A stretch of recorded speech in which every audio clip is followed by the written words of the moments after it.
Four Democratic lawmakers from the United States are now in El Salvador on a quest for answers about Kilmar Abrego Garcia. The Maryland man was wrongfully deported in what the White House calls an administrative error.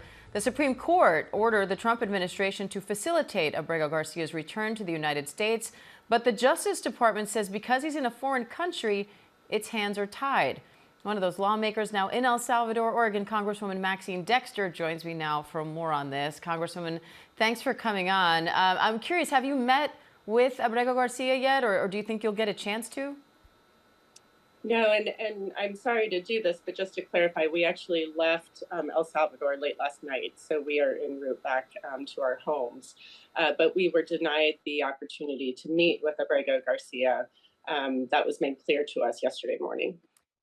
Just last week, he did meet with Senator Chris Van Hollen of Maryland, which is where he lived before he was sent to El Salvador. Why did your delegation think it was so important for you to see him too, that you went all the way there to try to?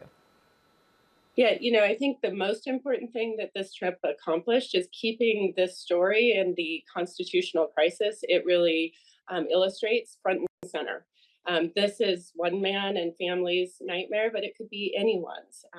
Constitutional rights to due process are inclusive throughout the country, no matter status.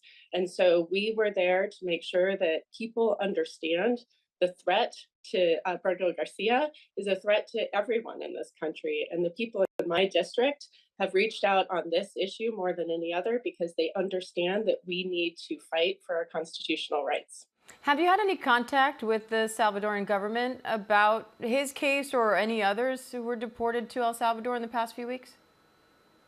Our goal was really to keep the focus on the Trump administration, and we met with the embassy and had a briefing from the ambassador. And what became clear is there has been no meaningful effort to facilitate Abrego Garcia's return, which has been required by a 9-0 Supreme Court finding or declaration. And so we absolutely are there because we need the Trump administration to take action. The El Salvadoran government is not the focus of what we were advocating for because they are in a contractual agreement with the Trump administration. It takes our country's administration to take action before he's going to come home, and that's been made pretty clear. Now, the Trump administration and Republican lawmakers say Abrego Garcia is a member of MS-13, and they're criticizing Democrats like you for focusing so much on his case. What's your response to that? Look, this is a distraction. This is about due process. It's about constitutional rights. I am not vouching for Abrego Garcia and what he has or hasn't done in his past. That is not something I know. What I know is that he has lost his access to due process. It was never given to him or any of the other members of our communities that were taken against their will to a foreign country where we now say we don't have jurisdiction to bring them home. The rhetoric that we're hearing is not productive. It's a distraction. That said, California Governor Gavin Newsom, who's a Democrat, called this case, quoting him here, he says this is the distraction of the day and that Democrats should be focused on tariffs. So what do you say to that? Is this the wrong priority for Democrats? I think there's two things I would say. One, I've heard that Newsom is backing that down, that he didn't get across what he was saying. I don't speak for the governor for sure, but that's what my understanding is. But secondarily, we can do more than one thing at once. We must focus on working families and access to affordable lives. I mean, we are struggling in our communities to survive, let alone thrive. So that is absolutely a core issue. But none of our economic challenges matter if our constitutional rights are being rolled.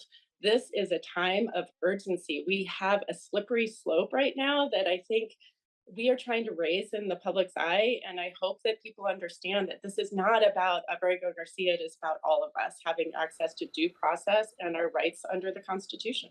So what now? Is there a congressional action you can take to fight these deportations? What's the plan? Yeah, so we have asked, for some specifics for Andre Romero and Abrego Garcia, trying to use their cases as foci for the work. We need to continue to have lawmakers and representatives who are willing to stand up and be courageous in this moment to continue to go to El Salvador and elevate this issue.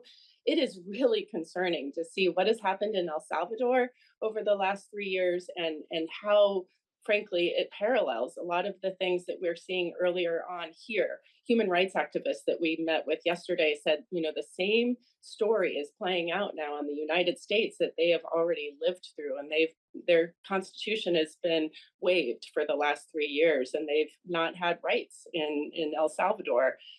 It's chilling. We have a lot of work to do to make sure the American public understands what's really at stake right now. All right, Congresswoman Maxine Dexter of Oregon, we appreciate your time today. Thank you, Congresswoman. Thank you.